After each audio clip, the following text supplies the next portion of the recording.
안녕하십니까. 세상을 읽어주는 남자 이상훈입니다. 남의 불행이 나의 행복이란 말이 있습니다.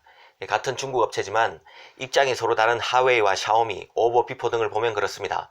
사실 이들 4개 기업은 차이나 휴대폰 빅4로 불리는 기업입니다. 사실 빅4로 묶이지만 하웨이가 압도적인 1등이고 나머지 3개사는 1등과 거리가 꽤 나는 2등에서 4등입니다. 하지만 하웨이가 여러모로 어렵습니다.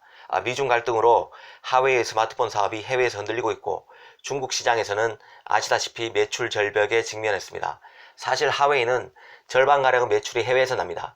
하지만 AP 설계 라이선스를 보유한 영국 반도체 설계 자산업체죠. ARM이 반 하웨이 전선에 나서면서 IP 사용에 제한적인 상황입니다. 결국 하웨이는 성능이 떨어지는 9세대 AP로 스마트폰 경쟁을 해야 하는 입장입니다. 여기에 구글의 안드로이드 라이선스 중단만 해도 스마트폰의 보안 패치 업그레이드에 영향을 미칩니다. 해외 사용자들의 경우에는 구글의 지메일, 유튜브 등의 사용 빈도가 높아서 구매력이 떨어질 수밖에 없습니다. 구글 플레이도 사용할 수 없게 됩니다. 이건 치명타입니다. 이 때문에 하웨이는 자체 OS인 홍멍을 개발하는 데 속도를 내왔습니다. 하지만 아는 사람들은 다 압니다. 이게 거의 어렵다는 것을 말이죠. 과거 노키아와 삼성도 이미 자체 OS 시스템인 신비안과 타이젠을 선보였지만 시장의 호응을 얻지 못했습니다. 이 때문에 하웨이 자력 경쟁 시도도 같은 코스를 밟을 가능성이 큽니다. 구글 안드로이드 시스템의 경우 다년간의 경험 축적을 바탕으로 경쟁력을 키워왔습니다. 특히 해외 대다수 국가 스마트폰 시장에서 영향력이 어마어마한 이동통신사들이 스마트폰의 OS 시스템의 보안성을 각별히 고려한다는 점에서 자체 OS인 훅멍의 앞길은 여전히 어둡다고 보는 게 맞을 것 같습니다. 특히 미국 정부가 25% 룰 규제를 10%로 강화할 수 있다는 말까지 나오는 상황입니다. 이렇게 되면 하웨이 자회사인 하이실리콘이 설계한 칩을 대만 파운드리인 TSMC가 일부 못 만드는 사태가 올 수 있습니다. 중국 파운드리인 SMIC가 있지만 아직 SMIC 기술력으로는 모든 칩을 커버하기에는 역부족입니다. 하웨이로서는 스마트폰도 어려운데 그간 잘 버텨왔던 통신장비 시장에서도 흔들릴 수 있다는 뜻입니다. 사실 하웨이를 뺀 빅폰의 다른 업체 입장에서는 하웨이 빈자리를 낚아채야 하는 상황입니다. 샤오미, 오버, 비포 등은 하웨이 영토를 뺏어야 한다는 뜻입니다. 이 샤오미만 해도 지난해 우리나라에서 주력 스마트폰 미 9 출시를 발표했습니다. 한국 스마트폰 시장의 매기 역할을 하겠다며 공격적인 마케팅에 들어간 게 바로 샤오미입니다. 오포와 비보 등도 해외에서 하웨이 제품을 대신하기 위해서 안간힘을 쓰고 있습니다. 특히 오포의 5G 마케팅은 눈에 띄는데요. 미국 매체 WCCF 텍에 중국 스마트폰 제조업체 오포가 하웨이의 해외 시장 점유율을 가져가기 위한 노력에 들어갔다는 소식이 나왔습니다.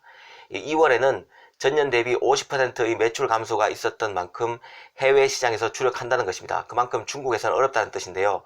아무래도 하웨이를 대신하는 중국 스마트폰이라는 마케팅을 해외에서 가져가는 것 같습니다. 이 오포는 출하량 기준으로 중국 2위, 세계 5위 업체입니다. 인도네시아, 알제리와 같은 나라에서도 스마트폰을 만들고 있습니다. 이 매체에 따르면 오포는 몇몇 국가에서 하웨이에 대한 미국의 규제를 활용한다는 입장입니다. 이 하웨이를 뺀 다른 중국 스마트폰 업체들은 구글 안드로이드 운영체제 접근 등의 제한이 없습니다. 그런 만큼 마케팅에 있어서 하웨이보다 나은 입장입니다. 실제 오포는 5G 단말기 출하를 위해서 유럽 주요 업체인 오렌지, 보다폰, 도이체텔레콤, 텔레포니카 등 전세계 11개 통신사와 팀을 이뤄서 해외 진출을 위한 움직임을 보이고 있습니다.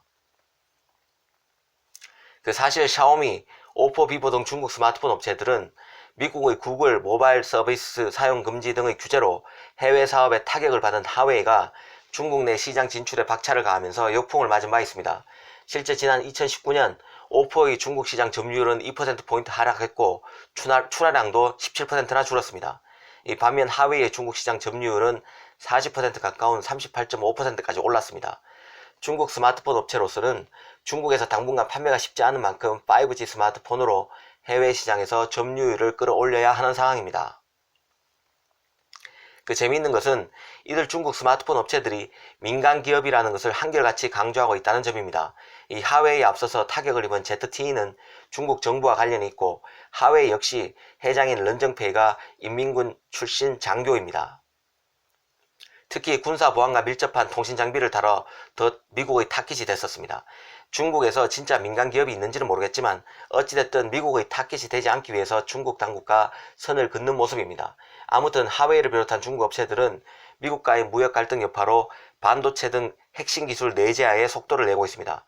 하지만 중국이 미국 기술에 대한 접근 없이 자체 반도체 산업 생태계를 구축하는 것은 사실상 어렵습니다. 이 가능하더라도 10년은 좋게 걸릴 것이란 분석도 있습니다.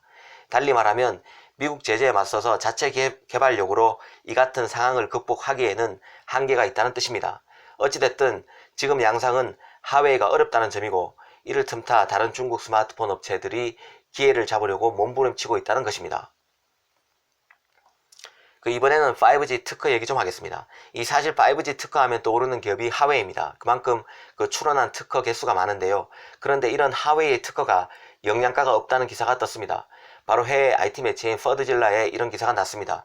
이 5G 특허를 보면 양적으로는 하웨이가 1등이지만 로열티, 지리적 커버리지 등 질적인 측면에서 분석해보면 하웨이는 애플, 삼성, 에릭슨, 노키아 등에도 쳐져서 9등이라는 내용입니다. 1등은 단연 퀄컴이었습니다. 특히 퀄컴이 유일하게 초고주파 밀리미터 웨이브 5G 상용화를 구현한 업체라는 점이 큰 평가를 받고 있다고 지적했습니다. 하웨이가 5G 기술력을 인정받고 있긴 하지만 내실 면에서는 부족함이 있음을 보여주는 기사 같습니다. 오늘은 하웨이의 전반적인 상황에 대해서 말씀드렸습니다. 감사합니다.